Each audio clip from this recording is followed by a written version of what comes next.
All right. So, first thing I want to do is talk a little bit about my brokerage. A family-owned company since 1965. Okay, so we definitely know a thing or two about the importance of family. Watson A. Jr., he actually started the company a little while back, was again 1965. Up to now, he has 50 different offices. Okay, so you think about if you had a business, right? And through your due diligence and you doing exactly what you're supposed to be doing, you grew your business to 50 offices with 1,400, brand new sales associates. And what this does not include is the brokers, okay? So there's also brokers that is not included in that 1,400 number. All right? So, one main thing, again, with Watson is family. We never lose eye of our core and founding values, which is going to be putting the customer first above all else. All right? So at the end of the day, we want to make sure that, you guys are being put first. If you want to go look at 15 houses on a Saturday morning, then we'll go look at 15 houses on Saturday morning.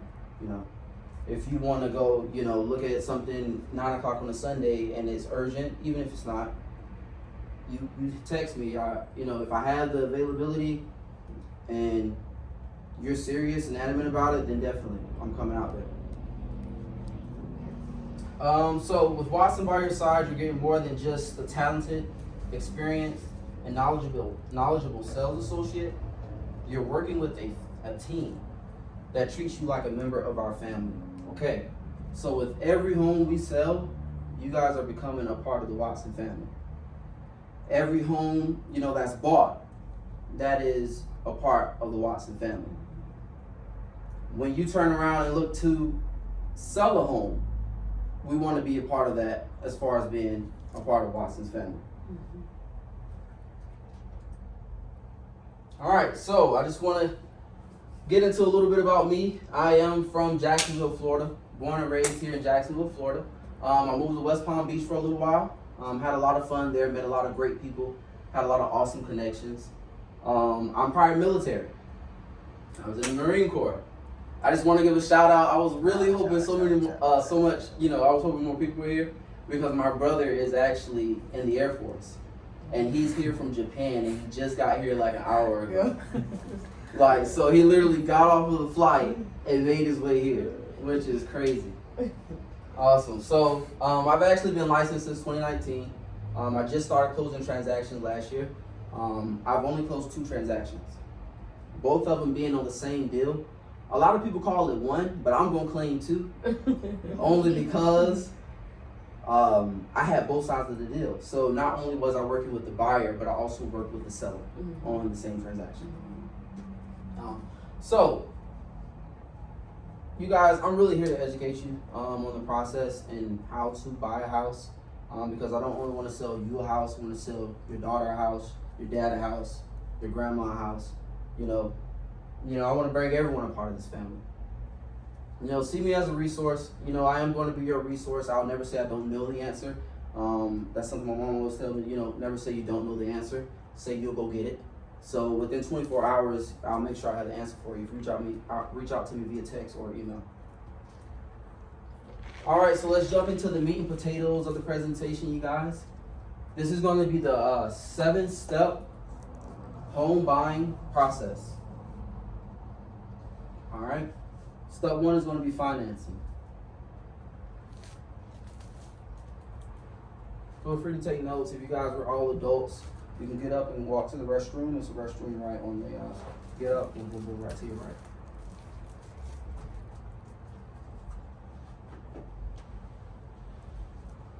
All right, 3, we have offer and acceptance. 4, opening escrow. 5, we have the inspection.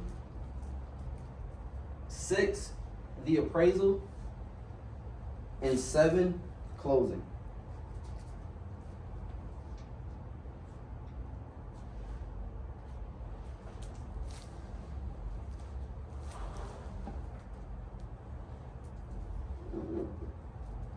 I'm so sorry. Let me jump back really quick.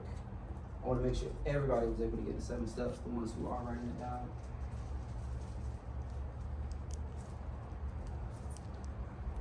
Can I add one step before the financing? Absolutely. Get yourself a real estate agent. Mm-hmm. All right. Bingo. Bingo.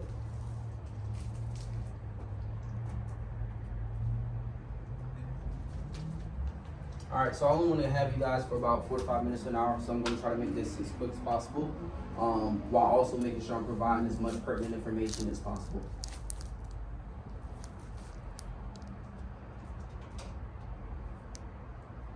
I know it's kind of warm in here. I did not know it was going to be this warm. So, yeah. It's a hot day. Yeah. All right, is everybody ready? Pretty much looking good.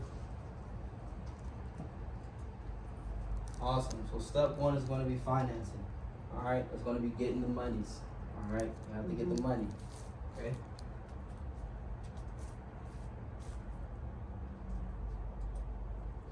All right. So step one being home financing. This is even before speaking with your realtor. Okay.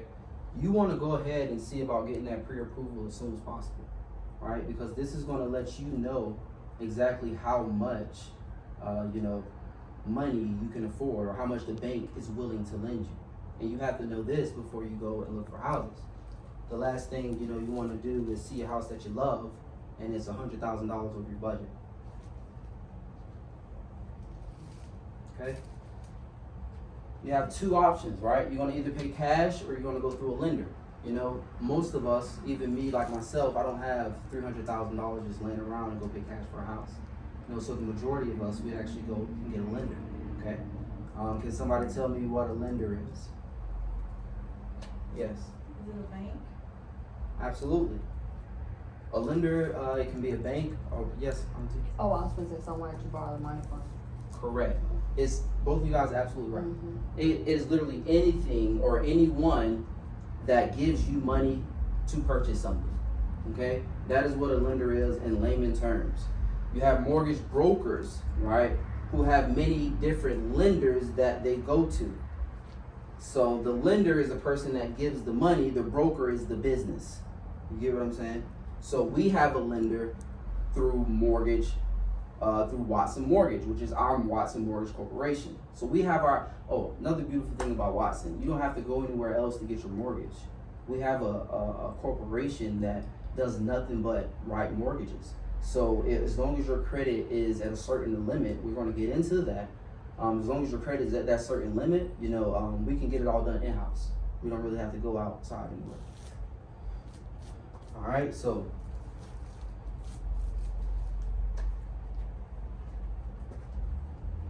if you guys want to take a look, I know I got you guys doing a lot and I'm cramming information, but trust me guys, this is a process.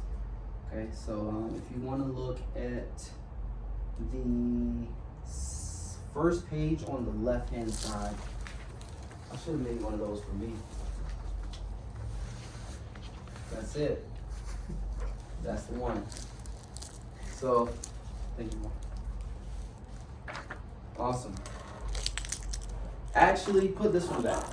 Go to the right hand side and the second one on the right hand side.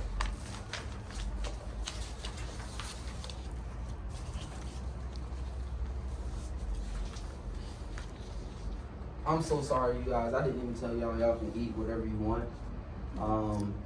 It's kind of one of those things, Southern hospitality. If it's there, you can get it, you can eat it. But yes, you guys can grab plates and stuff and crush it.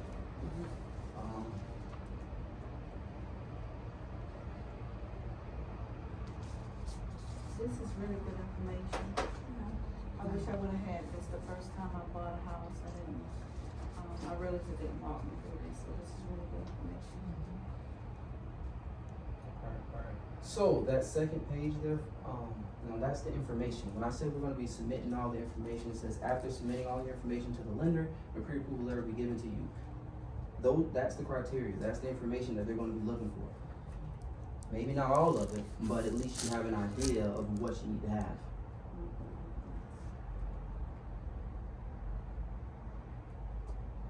Awesome. So once you get all of that, you send it on off he accepts all of the information. It's time, you get that pre-approval letter, and then, you know, that pre-approval letter is obviously gonna make me feel 10 times better. There's realtors out there that won't even work with you without, you know, they're out there. All right, and it's not a bad thing that they're out there, because honestly what they're doing is they're making sure that, you know, you're actually ready to purchase the house. You get what I'm saying? So, but me personally, I mean, I'll entertain the idea of you buying a house without a pre-approval letter, but I just know that it gets serious with that letter in my hand, because then I know, okay, yeah, they really can do this.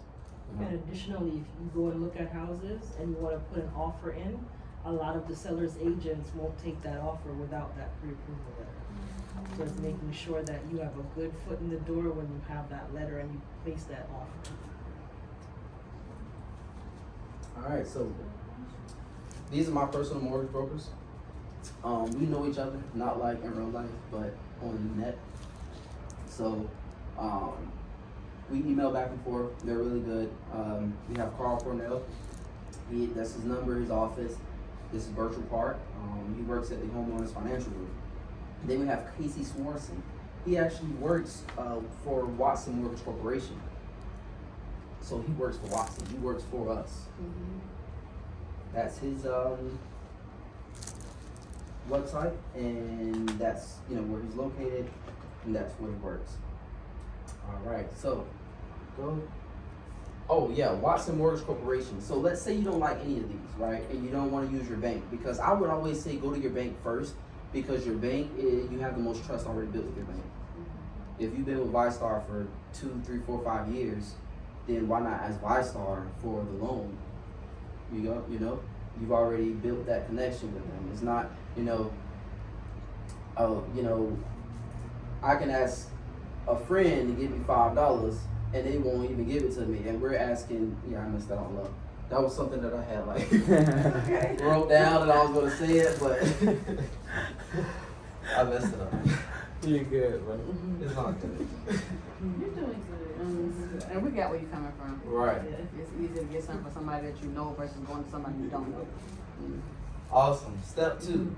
So this is gonna be. Can I go back one about financing? Yes. Sorry. So Oh, thank you for saying that. Let me just take a quick moment. Go ahead. So one of the things that I would encourage you, just because you go to one lender and they give you a certain amount, that doesn't mean you quit there. Usually you have about a 30-day window when you're house shopping, where when you do inquiries, it won't mess up your credit score. So you take that 30-day window and you shop around. So if your bank is not giving you what you think you want, try a credit union, try someone else, but you keep trying till you get the number that pleases you. That's exactly what I did with, ViStar wasn't giving me what I want, so I had, within those 30 days, like you said, without them, hurting my credit, I went through Navy Federal. And the thing that Navy Federal actually did, I told Navy Federal what ViStar rates were. I asked them, hey, can you match that or do better? And they did. I'm sorry, you guys, to cut it off a little bit, but still get the gist. All right, so is that everything? Everybody's good? Perfect. So after we got the money, right? We have the money. We have our pre-approval letter. We know it's time to go. It's time to go look at properties. That's the best time. That's the fun time. You know, that's the time everybody's waiting for, or waiting for. Okay. So location, you guys. Location. Right? Are you gonna want to buy a house somewhere where the value is going to go up? You know, value always goes up, but the rate in which it goes up differs depending on where you live. So do you want to be somewhere where the chances of, you know, you making $60,000 is greater, or do you want to be somewhere where the chance of you making $60,000 is, let's say, lesser? You obviously want to be where it's greater. So that's why location is going to be important. A few other things about location. I'm going to skip school district. I'm going to come back. Crime rate. You don't want to be somewhere where there's a lot of shootings. where there's a lot of people getting shot, you know, where there's, you know, a lot of violence, when there's, you know, just a whole bunch of stuff that we all hear about because we live in Jacksonville. You know, every time we turn on the news, it's something. Yes. Do you do an analysis to provide us with that information? Absolutely. Absolutely. So,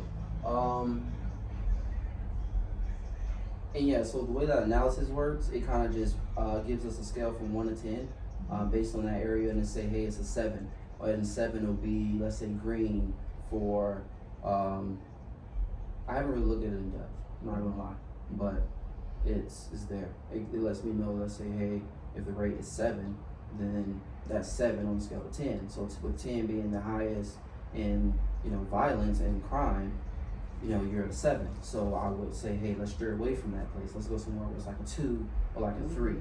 You know, and the analysis goes extremely in depth. You know, I've skimmed it. If I went in depth on this analysis, it'll probably, you know, death by analysis. You know, it's a lot. It's like a couple pages. And I don't expect you to read this information either. But, you know, that's what I have on that. So I hope I answered your question. Yes. All right. So I will. So location, crime rate, school district, children. Right. So we're gonna be having kids. 1 kid, 2 kid, 3 kid. Doesn't really matter. You have kids. You want your kids to be or go to a good school.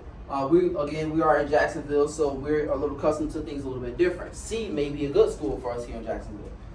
You know, F definitely not. But then again, F may be good. You get what I'm saying? So it just kind of depends on where we're looking. You know, where you're deciding to, you know, go. You know, it just really depends on you. So let's see. Oh, a strategic plan. So what we're going to do is set up a precise plan and go look at these houses. Again, I don't want to waste your time. You know, I don't want you to waste my time. So what we can do is set up a plan to maybe look at 5 to 10 of those houses, okay? Because I'm going to send you a lot of houses, all right? So, and when I say a lot, I mean like maybe 20, you know? So you're going to look through those 20. We're going to pick maybe 7 to 10 of those, and then from there, we're going to decide, you know, on our favorite 3 or so.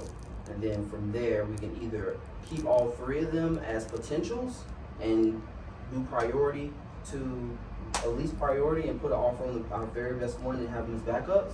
You know, we can kind of do what I want. It's a flexible game, extremely flexible. It moves as fast as we want it to move, or it can move as slow as we want it to move. But again, yeah, we'll set that strategic plan up so that we're not missing anything. If you know, when I say amenities too, you got to think, if you want marble countertops, are marble countertops a make or break moment for you? Is it? You know, ceiling fans in every part of the room, is that a make or break moment for you? You know, having 2-car garage, that's pretty common right now. You know, is that a make or break for you? All right. Again, we'll put an offer in on your favorite home, and then we'll have a backup home in mind as well, okay? So again, we'll put an offer in on the favorite one, and then the other ones we like, we'll keep them as backups. All right, so let's go to the MLS real quick. I just want to show you guys how we look up houses. So this is how we look up houses, okay? So you call me, and I'm sitting in the office, or I'm at home because I'm currently building in that home office. And so you call me, I say, hey, how you doing? Yeah, no, this is James. Yeah, I'm looking for a house in 32219. I'm like, okay. And I want it to be a 3-bedroom, 2-bath. I'm like, all right, perfect. Let me see. You want to go? You said a 2-bath? Yeah, 2 baths. Okay. And how many bedrooms? Well, I want 4. And look, when she says 4, I'm already thinking, okay, do you have, not really being there, but do you have 4 money? Because a lot of people think 4 is 2. In this market, 4 is no more, you know, 4 what would usually be $200,000 is now pushing $300,000. So you say, all right, look it up, da da da da. I look up the house, and then it tells me what I have available in the area. So in 32219, a 3-bedroom, 2-bath, right now, we have, let's go to the list. This is only in 32219. We have 34 houses. that are currently for sale right now in 32219. Alright, so what we can do is go to photos. So this is 200, so let's just, put it in perspective. 307,000. 307,000. Not that that's a bad thing, but I'm just putting in perspective for you. It don't seem like you get as much as you used to. But that's all the more reason of having a good realtor that you find. Are foreclosures on here as well? Have y'all look up foreclosures? Yes. Do you offer that when you're, is that Anything you want. a good, selling point when you're, with a customer? What, Offering them foreclosures? Foreclosures, they have a lot of work that needs to be done. Foreclosures are great, but you gotta think the bank has is telling them, hey, you start making your payments, so we're gonna take the house back. That's what a foreclosure is. So when you're buying a foreclosure, it's almost like a short sale, which means that they're selling for less than what they actually can get, or what they're supposed to get, or what's owed. So that puts, it's a lot more paperwork, but it definitely can be done, right? With the right tools, anything can be done. So. But it probably takes a little longer, but I do want to get the answer for you on that, mother, Thank you. and get back with you in 24 hours. Thank you, Yeah, appreciate that. Don't park All out right. that question. Mom sounds like an educator. Are you an educator? I am. Okay, I can tell. I was curious though, for real. Alrighty. Yeah. That's what I know about foreclosures up to this point. That doesn't mean I won't know more in the next 7 hours. I got you. Alright, so this is what we're That getting. is accurate. It will take longer, and then sometimes if the homeowner decides to, let's say they get a lot of money and they can, get caught up, and there goes that. Oh. So that's because they're still the owner until. Right. That sale is good. But that's it takes a while. Short sales too. Okay, perfect. That is awesome, and I really do appreciate that. Again, thank you. So this is 279,000. This is what we're looking at. But let's just change this up a little bit, just so we can kind of see a little bit more. I have a really quick question. Yes. What's the difference between a foreclosure and a short sale? So the foreclosure is still in the process. The short sale is already back in the bank's hands. Oh, okay, I get it, okay, that's it.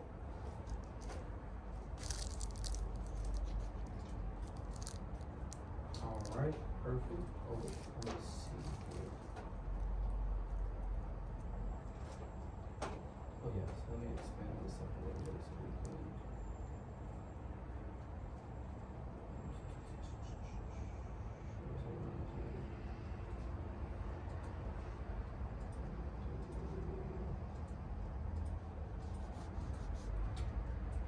One of the great things that James said was about when you're searching and you're like, well, I want this, and to consider whether or not you have this money is very important. So a couple of things I ask my client, is this your forever home, or you just need a place right now? And it's very important to just make that distinction. Because if it's your forever home, you gotta have forever home money, right? Before you even start looking. You wanna consider if you're living in a certain neighborhood and there's HOA fees, CDD fees, all of that adds to your monthly payment. So all of those are things to consider before even putting in that offer.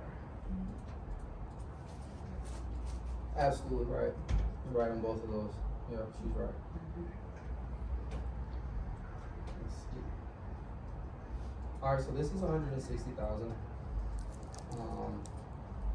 This is not a good 160,000. Let's do. Can somebody give me a price? Me. Yeah. What do you want to do? Let's do 25. 250, sorry. Yep, you can do that. You can definitely do that.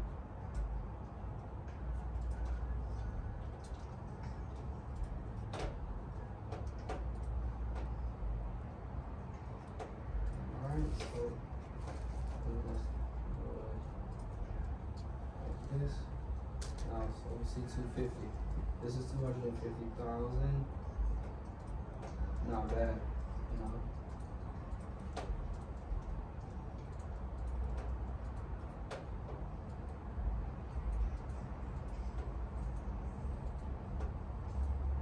know, just like she was saying, your first home is not always gonna be your dream home. That first home, you know, that may be the home that buys you your dream home. You know, in a market like now, today's market, you just want to find someone that has a great location and has those can't live withouts. Those things that you just can't live without. All right, so this is what 250 gets you, and I'm just, you know, is that pretty good for you guys? And this is 250, 250. So, I would say 250 honestly is a very good place to start. You know, back then maybe 2-3 years ago, I would have said 180. Yeah, 180. But now I'm saying 250. So that's really about where it's at. All right. Hey, I'm sorry, one quick question, John. Yes. So with the not live without, what if it's something that's outside? What if you can't live without like a yard, like a fenced in yard? Cause that's something y'all can look up or no? Absolutely. Oh, okay, okay. I'll just- So Okay, if so- you want, you know, some backyard space, we can get you some backyard space. You know, that's easy to look up.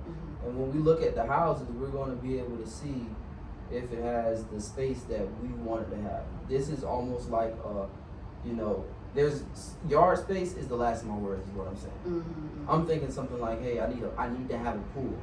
Yeah. You know, okay, there's 5 houses with pools. This is your selection, pick. You know, so Okay. yeah, but no, absolutely. You want a big yard, you can get a big yard. You want to look at some big yards right now?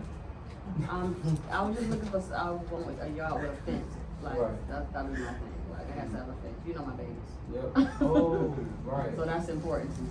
Right, exactly. Yeah, so, absolutely. Bathroom this way. Yeah, go that way, and if you want to go down and then turn to the right, hit the right.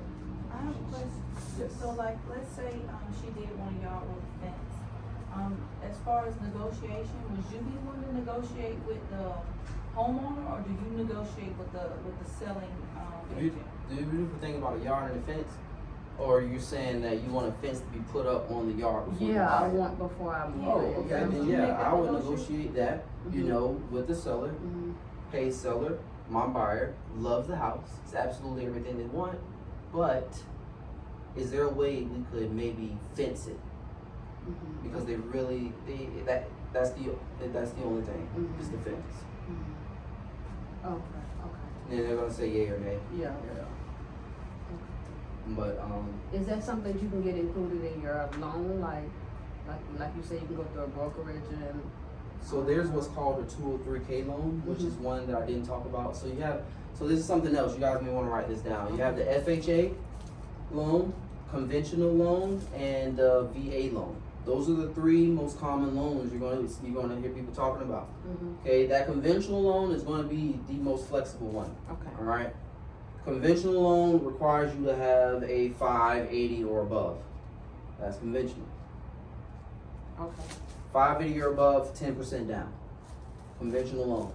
Again, the house can be it doesn't have to be such a beautiful house with conventional. I'm gonna get an FHA, it's gonna be a little bit different.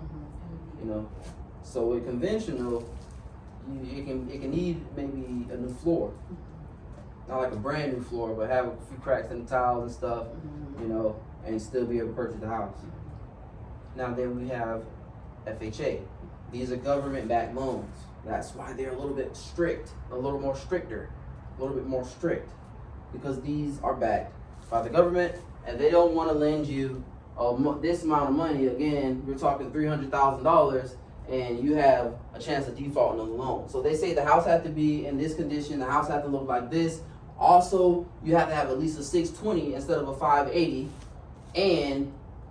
But the good thing about it is because you're paying a 620, I know that you keep up your bills, you pay stuff on time, you know. And honestly, you guys, 620 to 650, I would say. 620 to 640. 620 to 640.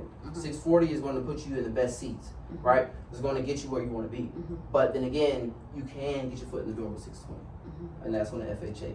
Okay. And they only want 3.5% down. Okay, they think of it this way: hey, if this person has better credit, they're paying stuff on time, so they don't need to put 10%. Instead, let's do 3.5%. It's, you know, the house is in good condition.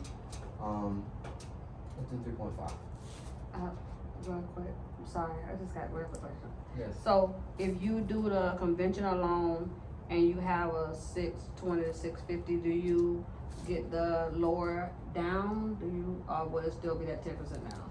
So with a conventional, you said if you do conventional with the 620 to 650, Yeah. would you do the 10% down? Like, would you get that 3.5% down that you get with the FHA? Honestly, conventional loans, well, in that case, why would you do conventional over FHA is my question. Because if you say you get more leniency, like you can get a fence around your yard and Okay. those kind of things, Right. then you see what I'm saying? Okay. Then that's the reason why I was kind of Yeah. thinking like that. So I want to say that it's 10%, Okay, regardless. Okay. right? But, you know, when you do math, and it just kind of makes sense. Mm-hmm. If you have better credit, a 620 or a 640, you know, I've just never seen a conventional loan when you are, you know, looking at it, they say, hey, you can get it with 3.5. I've always seen 10% with a Okay. conventional loan. Okay. If you want, I can look it up really quickly. Just real quickly. Okay. Only because it was had more leniency. That's the only reason why I was asking. Right. Which one at?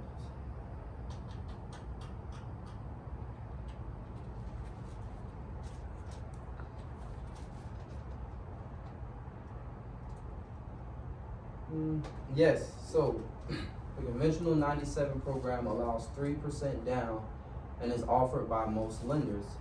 Fannie Mae's Home Ready and Freddie Mac's Home Possible programs also allow 3% down with extra flexibility for income and credit qualification. Okay. FHA loans come in at close second with a 3.5% minimum down payment. So this is a program. You notice it didn't say all Mm-hmm. conventional loans, Mhm, right? mhm. So I didn't know about this, and I appreciate you, Auntie, and we got you information real quick. You did. So yeah, perfect. 97 program. Awesome. So yes, you can absolutely do that at 3.5% or 3% for conventional. Thank you. You're welcome. All right, so we found the house that we love. We found the house that we absolutely love, and it's time to put an offer down on the house. Okay? We're looking on time. What is it? 6:48. Perfect. Awesome. So we put the offer down on the house. It's time for us to go ahead and do step 3, offer and acceptance. And the one you like the most, we went ahead and put in our offer. All right. So once we found the perfect home, we're going to put in the most appealing offer. Our job is to make sure that the offer that we put in beats out every other offer. It's simple. I know it sounds like I'm repeating myself. It sounds like a broken record, but it's literally that. We are in a seller's market right now, meaning that the supply of homes are here. Here, and the demand of homes are here. So if we don't have enough homes to meet this demand, then they can sell their homes for whatever they want because you need a home. Mm-hmm. When it flips, that's when we're in the buyer's market because we have more homes than the need for homes. So then they lose value. But they don't lose a lot of value or a ton of value because, of course, houses always appreciate, cars always depreciate. Something to keep in mind. All right, so we're going to run into a lot of multiple offer situations. The best and highest offer is always the one that's going to win. They're going to be looking at how much money you put down, how much good faith money. We're going to talk about that. They're either going to be looking at if it's cash or not. If you put in for a house, this person has an offer of cash, you have an offer being financed. They're going to look at that cash offer first. Close quicker, all that good stuff. But again, with everything we got going on, where we live here in Jacksonville, Florida, you're going to be competing mostly with. A normal market, you would be competing mostly with other loans. Mm-hmm. But in this market, you may have 2 or 3 of those offers on there that are other cash offers. Mm-hmm. So, so it's great you guys are getting the information now. Our job again is to write the most appealing offer. Everyone in the buyer's market is competing for that same exact house that you're looking at. All right, so escrow, we're opening escrow. This is step 4, okay? This is where that good faith deposit comes in and we get the ball rolling, all right? So opening escrow is the first step to closing. I should have named this one, closing 1, and then 2, 3, the rest of 7, closing 2, closing 3, closing 4, because this is when we getting the ball rolling. We're emailing fast. We're sending each other emails. We're going back and forth text messages. We're answering. I'm answering phone calls. I'm getting in touch with your lender. I'm basically being the glue to the transaction, while you are sitting back relaxing. Okay. All right. An escrow account is where all the monies are held until you close on the home. Okay. Us agents are not allowed to commingle our funds with the escrow funds. All right. Escrow is the safest place for your money to sit while we're getting everything taken care of. There's an actual escrow agent, over that account. There's only a certain amount of money that can go into an escrow account. There's, I want to say $5,000 that can go into an escrow account, up to. I'm not too sure on that, but I know it's a number. Okay. So, again, this step picks up speed. Lots of documents going back and forth during this period. And real quick, another thing for you guys. So I've been in the business for 2 years now. And again, I just started closing transactions last year. So I'm changing my business now. I'm going virtual. So the opportunity to see me live eventually is going to cost, right? Because I'm going to get myself up to that level. Because right now, I'm doing everything online. I'm completely virtual. I'm switching over. I'm doing if you need a contract, we're doing it via email. You don't have to see me in person. You want to meet, we're doing it via Zoom. Unless you just really want to meet me in the office. You get what I'm saying? So I'm really changing the game of the game of real estate.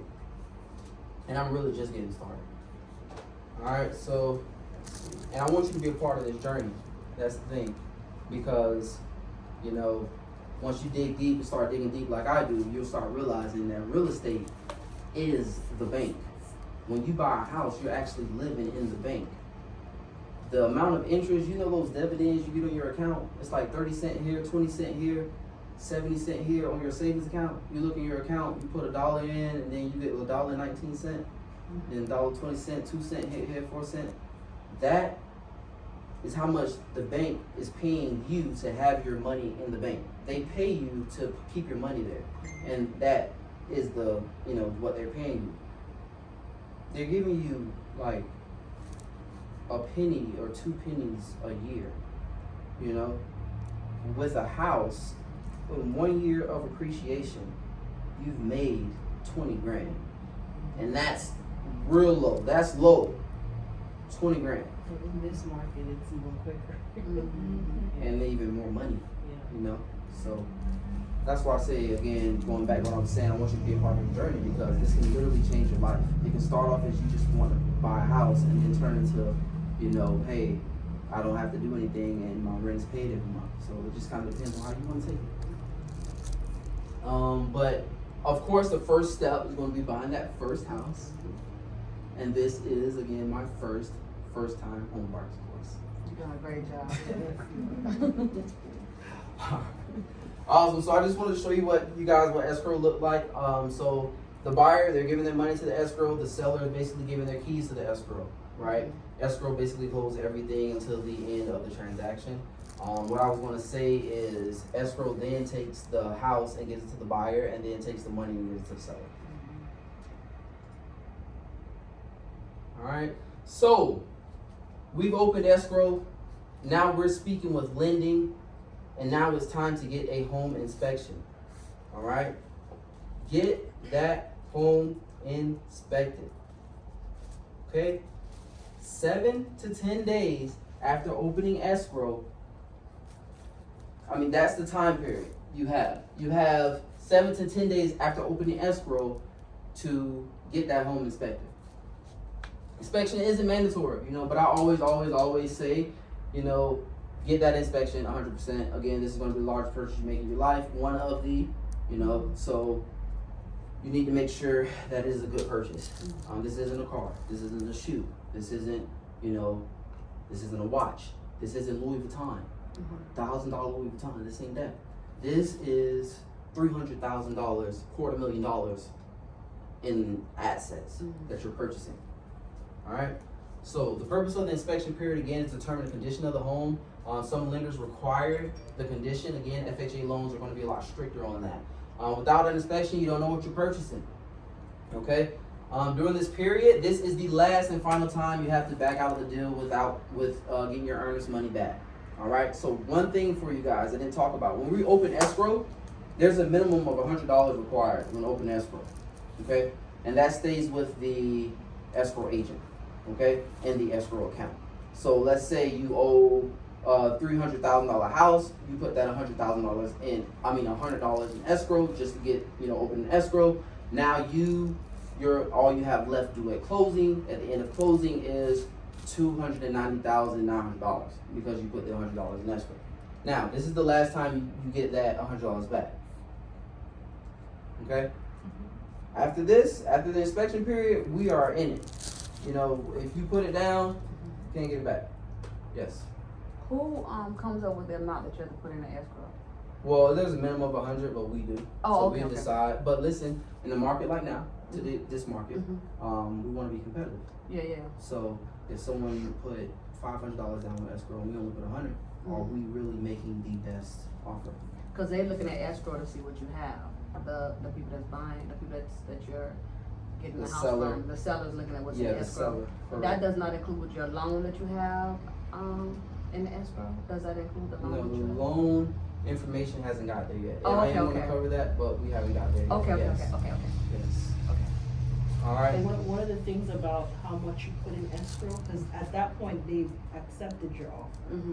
So what they're looking at is if they only put $100 in escrow, they're not really serious about this, right? Mhm. So because you wouldn't want to lose $1,000, $5,000. Some people lose 100, they don't really care, right? So I think that seller feels a little bit more confident the more you put into escrow. Okay. Absolutely. Can I make a comment about escrow?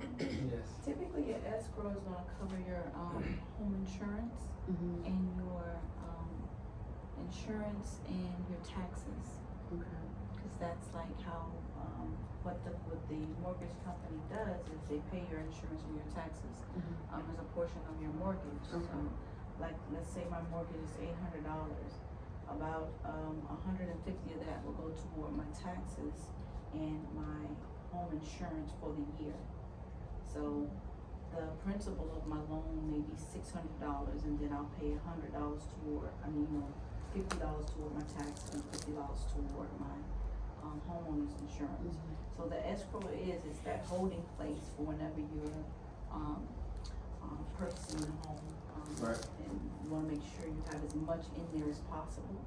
Yeah, it's good. That is good. You definitely want to make sure you have as much in there possible. Again, like she said, that's going to be it for the seller to know you're serious. You want to put you want yours to look better than the next person. All right. So during this period, okay, again, this is the last time to back out. This is my personal inspector, Ryan Herndon. This is his number and this is his email. You guys want to write that down?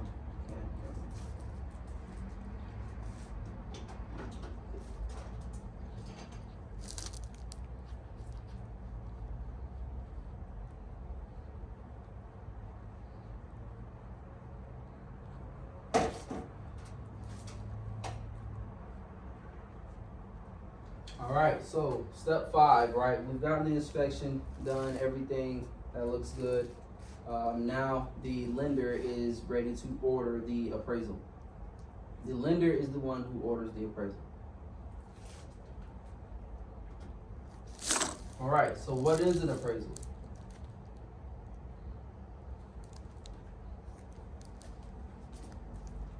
With an appraisal, what they're doing is making sure that that house is actually worth what the listing price. That house has to be worth the listing price. Another important fact is lenders are only going to offer you up to the current market value of that home. So if your home is only worth $300,000, they're not going to give you $301,000.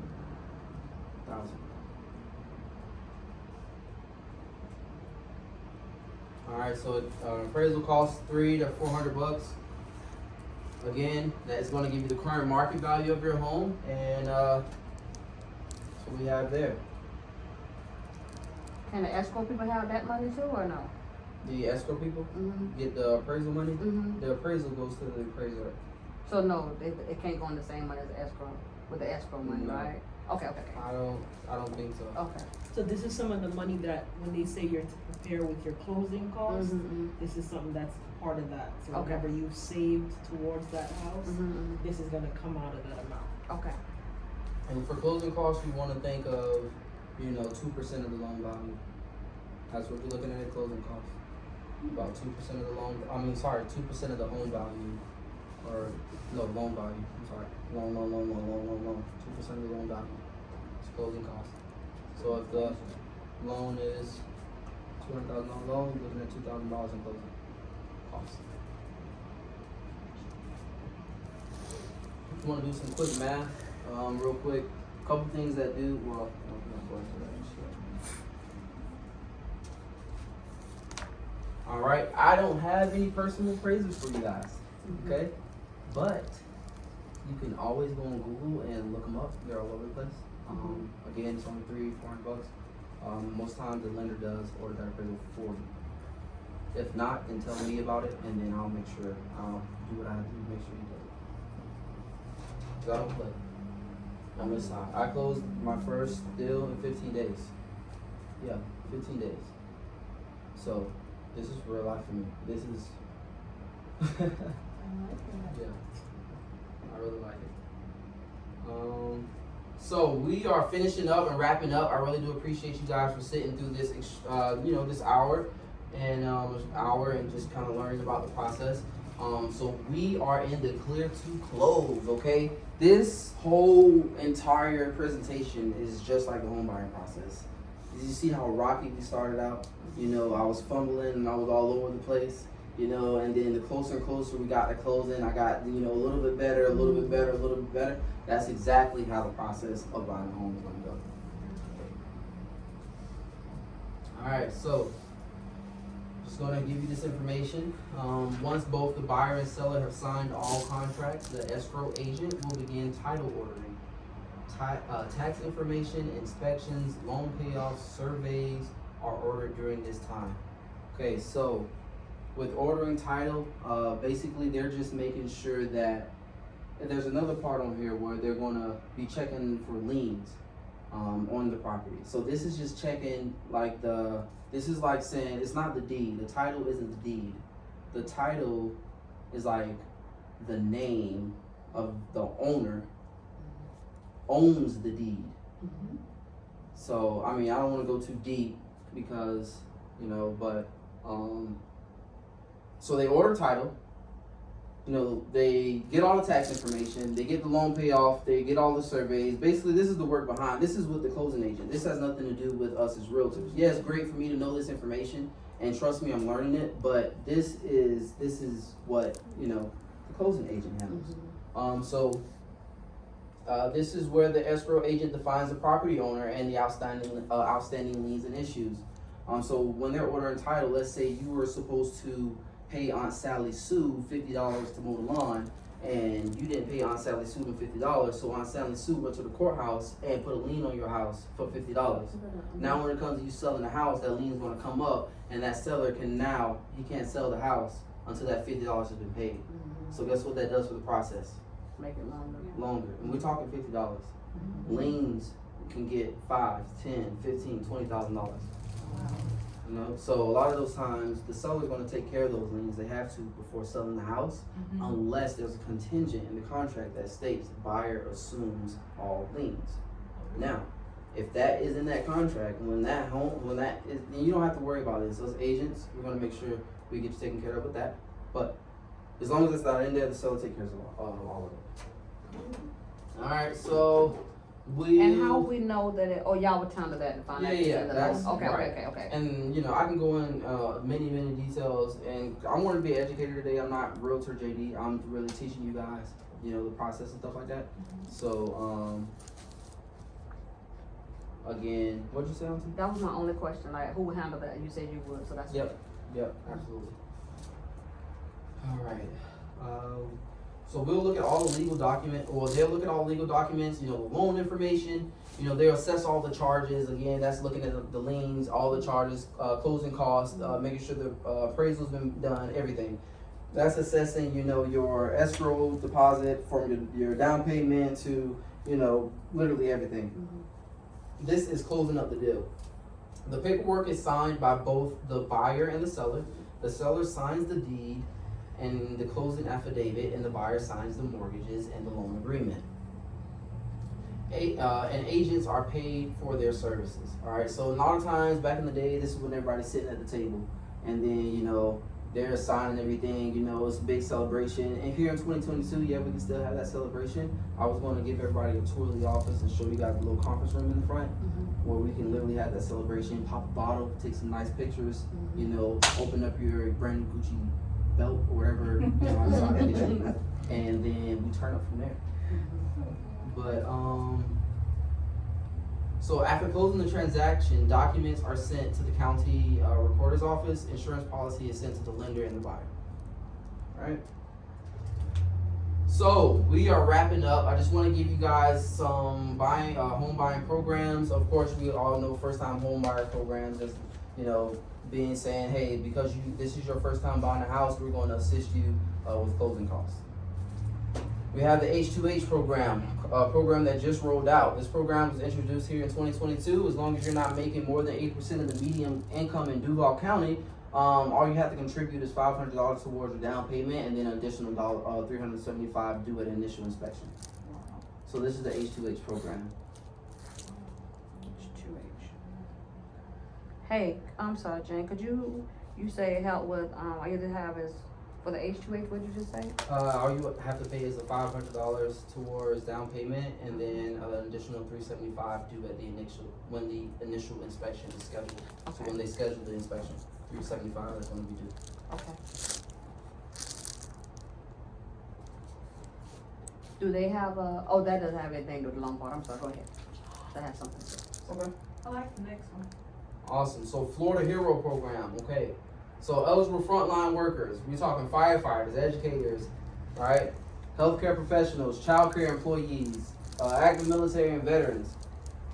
You know, you guys can receive up to $25,000 maximum on your first mortgage, you know, up to 5% or $25,000 max for down payment and closing costs. So $200,000 house, you know, 10% of that, let's say we're going conventional, right? So let me just say you got your pre-approval, you went and talked to a lender, the lender you said, hey, listen, I want looking to buy a house, right? You go and you get a conventional loan. He says these are the different loans, FHA conventional. You say, you know what, I want to do conventional. You can have a 620 or higher, so you're paying a little bit less. Or let's say you had that 580, you did it anyways, you did the 10% down. If you are a firefighter or an educator, they are going to pay a max of $25,000 towards your down payment and closing. So that $200,000 house with that conventional loan gives you $20,000 towards closing on the house. So 25 up to 25,000. So that just makes buying it, you know, obviously a lot easier. Yep.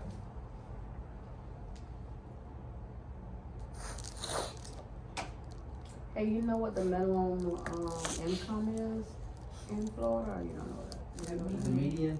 What did you I say, wanna something about say- the median? I want to honestly say it's about 29,000, somewhere like that, like 29, A maybe year? 28 to 29, yeah. Oh, Or for the median, no, probably about 40 to 50. You can Google it. Do all kind of median income. You got your phone? yeah, I had no. Is it median for Duval or median for the state of Florida?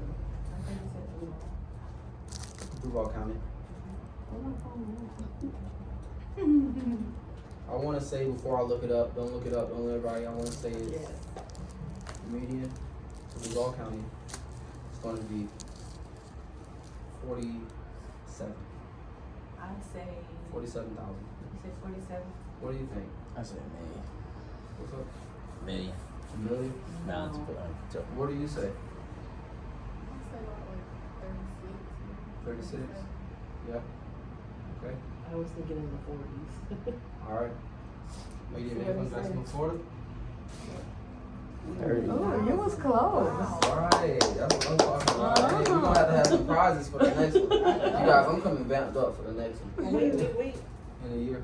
There's household and individual. So the household is 55, right? So if you have a family, more than one person in there, we're looking at about 55. If it's just you by yourself, about 30,000. Okay. You know, and you know, people think it takes a lot of money. It doesn't really take a lot of money, right? To really live how you want to live and do the things you want to do. It's about absolutely. It's all about how you manage your money. All right. So we jump back in here real quick. All right. So that brings us to the very end, you guys. I just want to go over homeowners insurance because these things are all going to be included in your monthly payment. Right, so in your monthly payment, you're going to have your principal, which is the amount that, let's say you got $200,000. Let's say the principal is $1,500 a month. It's going to be principal. Then you're going to have interest because they're loaning you that money. They're charging you to loan you that money. That's what interest is. So then that interest, let's say, is another $300 for that month, a month. So you got $1,500. Now you got a plus $300 for interest every month. So now you're $1,800. Then you have homeowners insurance, right? This is what's going to cover your home, you know, and structure in the event of a catastrophic event. And a fire, a hurricane, something like that happens, you want to make sure that you're insured, right? You want to make sure that you're insured. Earthquakes and floods, those are not included. You know, an earthquake or a flood, you need separate policies, right? You need an earthquake policy if you're in an earthquake zone. You need a separate flood policy if you're in a flood zone. Again, people think they're just paying the loan, they don't really think about all the other things that's going to be added in there. So, where are we? So, a lot of people always say, yes? Oh, no, just scratch. Always say, what type of policy should I go with? Great rule of thumb, go with the one that can rebuild your home completely. Go with enough coverage to rebuild your home completely. You know, again, like I said, broken record. This is going to be 9 times out of 10 one of the largest purchases you make in your life. The last thing you want to do is not have it insured. All right, and then the last thing here is private mortgage insurance, and that's just for the lenders. That's just in case you don't want to, you know, you default on the loan. That's one of the. I'm really learning more about private mortgage insurance. That's more of the lenders. They charge you that because I'm not sure. Like FHA. I threw that one on there, like. No, FHA, right that's tacked on for sure. Yeah. So, and isn't it like when, so you pay them monthly, so in the instance that you stop paying on the loan, They use that money to pay. they use, correct, the Okay. insurance company to covers, Oh, yeah. That's probably a good thing to have then. Just in Right. case you're not in a good spot, is that right? But then they take your home. That's Yeah. Oh, okay, Yeah. okay. Yeah. Oh, yeah, so it's they're not. they're not protecting you. I They're see. protecting They're you. protecting It's their not- money. oh, I So it's see, like I the bank see. is protecting their money in I the event see. that you don't, if you default, then yeah. Oh, okay. The way I remember homeowners insurance is for you. Okay. Protecting your Mhm, asset. mhm. Where mortgage insurance is protecting your money. I see, okay. And they charge you for it. Okay. Charge you to say All right. say that something? Perfect, you guys. You did a great job. You did a good job. And you made me excited. I was like, ooh, now what? And I like this Perfect. paper right here. I love that. Yeah, I like it. Oh, you know what? We're done, but I didn't understand, what's the copy of council escrow deposit? I prove, that it left So your where we- account. So this is, where is it? We're on number, what is 1, 2, 3, 4, 5, number 7. After the landlord contact information. Copy of cancel escrow deposit or proof that it left your account. So that's the escrow money that we were talking about. Okay. They want to have proof that the escrow money left your account and is actually sitting in escrow. Okay, that's all, that was the only question, I was like, what is that? Okay, Yep. that's Yeah. it. Awesome. Any more questions? I don't know, me I really too. enjoyed it. Perfect. Yeah. I'm I'm not just saying that, I really A lot of people need this, for real. Right. Yeah. So you guys tune in. I'm probably going to give it another. People are texting me right now and asking me when the next one is. So, and those same people who text me that are not gonna show up again. They probably don't come. Right, but I was supposed to live stream it. So what I'm gonna do is I'm gonna, good old brother, he actually has the whole thing recorded. Mom, you have most of it recorded, so we're gonna throw that up on YouTube, so they'll have access to that. So if you didn't get the